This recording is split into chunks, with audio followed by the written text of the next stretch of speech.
Okay, so we're working on fixing some noise issues with our F-150 clapper we got in here today.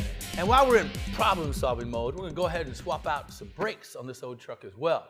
Now, the noise with this truck today, it happened to be what's called the cam phaser. You saw that.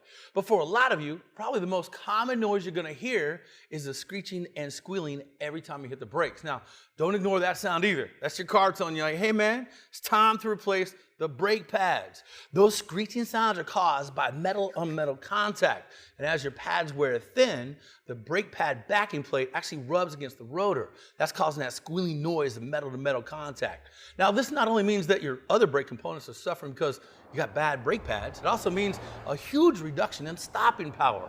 Worn out brakes are hazardous to you and other drivers on the road. So changing your brake pads take little time and effort, and it's much easier than dealing with, say, bigger problems caused by neglecting your brakes. Now, a great choice for replacing your brake pads is the ceramic pads like this set from Akebono. Now, we're gonna put these on this F-150 today.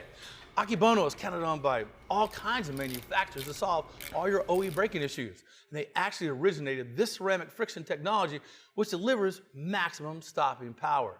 Now you're gonna get longer rotor life and cleaner wheels with a lot less brake dust, and best of all, no more noise. Akebono is the OE supplier for over 270 models, including domestic and import models, and their brake kits are made right here in the USA. Find the right brake pads for your application at your local Federated Auto Parts.